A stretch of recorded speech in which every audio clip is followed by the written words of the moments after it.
Assalamualaikum warahmatullahi wabarakatuh. Perkenalkan, nama saya Ilfara Fitri dengan NIM 220533026. Perkenalkan, nama saya Puput Firdayanti dengan NIM 220533036. Kali ini kami akan menjelaskan materi yang berjudul komunikasi organisasi. Nah, apa sih definisi komunikasi itu? Komunikasi adalah suatu proses penyampaian informasi yang dilakukan dua orang atau lebih saling berhubungan untuk memenuhi kebutuhan tertentu. Nah, definisi organisasi. Organisasi adalah suatu kelompok bekerja sama yang memiliki fungsi masing-masing untuk mencapai tujuan bersama. Dapat disimpulkan di sini, komunikasi organisasi itu adalah suatu proses pengiriman informasi tentang suatu pekerjaan yang mencerminkan sukses atau tidaknya hubungan dalam lingkungan organisasi. Selanjutnya, proses komunikasi. Yang pertama, pengirim mengirim pesan. Untuk mengawali komunikasi, maka pengirim akan mengirim suatu pesan atau message yang akan disampaikan atau yang akan disandikan atau encoding terlebih dahulu dalam simbol-simbol tertentu, seperti dalam bentuk kata-kata, isyarat, tulisan, dan lain sebagainya. Yang kedua, pesan terkirim melalui media tertentu. Setelah itu, pesan tersebut akan dikirimkan pada penerima melalui saluran atau media tertentu, tergantung pada jenis komunikasi yang dilaksanakan. Contohnya, seperti mengirimkan pesan melalui media sosial WhatsApp, maka media yang digunakan atau alat yang digunakan itu adalah WhatsApp. Yang ketiga, penerima menerima pesan. Selanjutnya, pesan tersebut akan diterima oleh penerima pesan atau receiver dan juga akan ditransformasikan kembali atau decoding menjadi bahasa yang dimengerti. Yang keempat, penerima memberi respon. Setelah pesan diterima dan diinterpretasi, maka akan ada reaksi atau respon dari penerima, bisa berupa tindakan atau perubahan tertentu. Yang kelima, timbul umpan balik. Dalam proses komunikasi, akan timbul umpan balik atau feedback dari penerima pesan, sebagai wujud dari pesan yang telah disampaikan. Yang keenam, potensi terjadi hambatan. Pada proses komunikasi, juga bisa terjadi gangguan atau hambatan, yakni kegaduhan atau noise yang bisa menghalangi pesan terkirim. Selanjutnya, unsur-unsur komunikasi. Terdapat 9 unsur komunikasi. Yang pertama yaitu sender atau komunikator. Ini adalah orang atau kelompok yang mengirimkan pesan. Yang kedua, encoding, yaitu proses transmisi atau transfer informasi dari seseorang kepada orang lain. Yang ketiga yaitu message, adalah pesan atau informasi yang disampaikan oleh komunikator. Keempat, media, saluran yang digunakan sebagai alat untuk menyampaikan pesan agar diterima oleh komunikan. Yang kelima, decoding, proses menerjemahkan pesan yang dilakukan oleh penerima pesan. Yang kelima, receiver atau komunikan, orang atau pihak penerima pesan. Yang ketujuh, respon, reaksi penerima pesan terkait pesan yang telah disampaikan. Kedelapan, feedback, yaitu umpan balik atau wujud dari penerima pesan pada pengirim pesan. Yang kesembilan yaitu noise, hambatan yang mungkin saja terjadi saat proses pengiriman pesan. Selanjutnya yaitu saluran dan jenis komunikasi.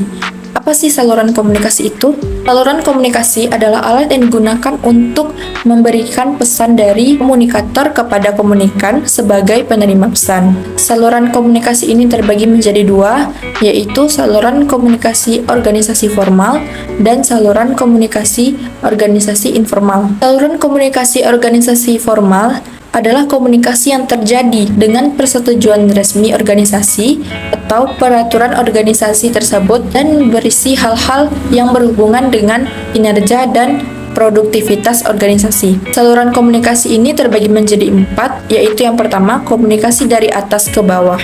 Maksudnya yaitu aliran komunikasi ini berupa prosedur organisasi, instruksi tentang bagaimana melakukan tugas, umpan balik terhadap prestasi bawahan, penjelasan tentang tujuan organisasi, dan lain sebagainya. Yang kedua, komunikasi dari bawah ke atas, yaitu maksudnya bawahan diharapkan untuk memberitahu kepada atasan tentang prestasinya, praktik secara kebijakan organisasi.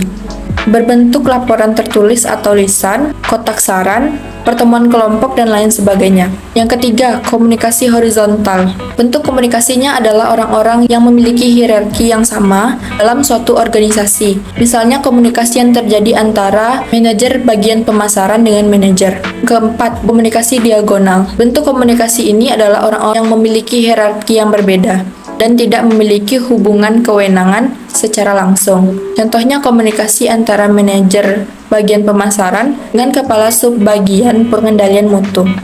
Nah, yang kedua, saluran komunikasi organisasi informal. Komunikasi ini yaitu komunikasi yang terjadi antara para anggota organisasi atas kehendak pribadi mereka tanpa memperhatikan sisi dan kedudukan mereka dalam organisasi. Selanjutnya, jenis-jenis komunikasi. Yang pertama yaitu komunikasi secara lisan. Misalnya terjadi dalam diskusi tatap muka atau komunikasi yang terjadi langsung keluar dari mulut seseorang tanpa melalui media atau alat tertentu. Kelebihan komunikasi ini yaitu ketika komunikasi terjadi akan mendapat feedback atau umpan balik secara langsung dari lawan bicara.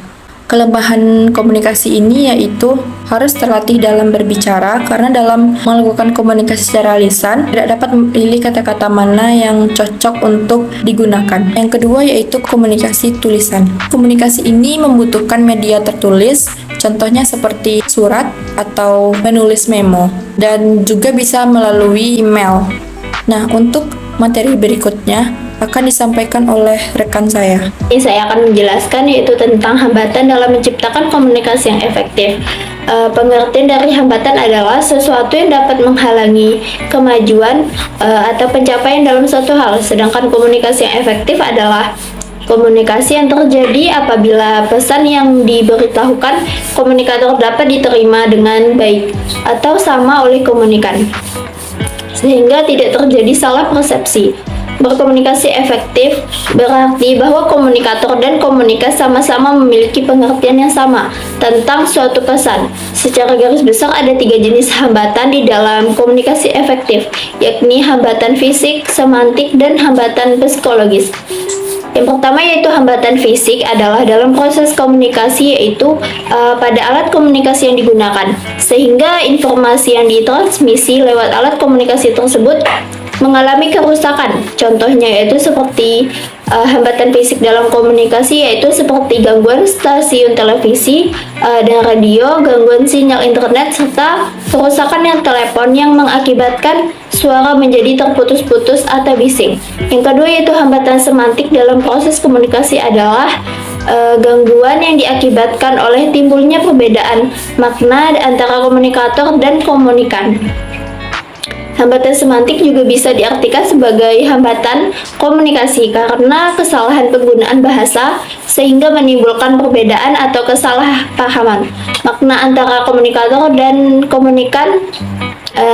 Antara dua itu. Hambatan yang ketiga itu hambatan psikologis adalah proses komunikasi yang terjadi akibat persoalan atau permasalahan dalam diri individu, baik komunikator maupun komunikan. Contohnya itu seperti hambatan dalam komunikasi yaitu sikap mudah marah, mudah tersinggung, egois, dan permasalahan kejiwaan lainnya yang disebabkan oleh berbagai faktor. Materi kedua adalah mengelola teknologi informasi untuk komunikasi. Teknologi informasi komputer atau yang bisa kita kenal TIK adalah era digital memainkan peran yang semakin penting dalam kehidupan tak terkecuali dalam pendidikan tinggi. Dalam setiap kesempatan, TIK ini juga begitu menjadi hal yang sangat diperlukan untuk peningkatan mutu yang ada di setiap elemen kehidupan di kampus, dari mulai dosen, tenaga kependidikan, hingga kepada mahasiswa. Dalam perkembangannya, semua organisasi, yaitu individu maupun instansi-instansi, tidak lepas dari peranan TIK dalam dunia pendidikan saat ini. Penelitian ini bertujuan yaitu untuk mengetahui kepengelolaan TIK baik dari perangkat keras maupun lunak dan instalasi jaringan internet di Unisma Bekasi, sehingga dapat mendukung mutu pembelajaran sekaligus mempermudah serta mempercepat layanan administratif. Penelitian ini menggunakan pendekatan kualitatif. Data yang diambil adalah observasi, analisis dokumen dan literatur, serta wawancara kepada mahasiswa, dosen, tenaga kependidikan Unisma di Bekasi. Hasil yang didapat adalah Unisma sudah memiliki fasilitas TIK yang baik dan dapat dipergunakan oleh semua unit atau pasca fakultas. Namun masih tingkat pemanfaatan TIK-nya yaitu kalangan Civitas Akademika belum efektif. Hal ini dikarenakan keterbatasan kemampuan soft skill tentang TIK, sehingga diperlukannya upaya konkret untuk meningkatkan kemampuan skill TIK di kalangan Civitas Akademika Unisma Bekasi, dan untuk mencapai tujuannya perlu pengelolaan TIK yang efektif.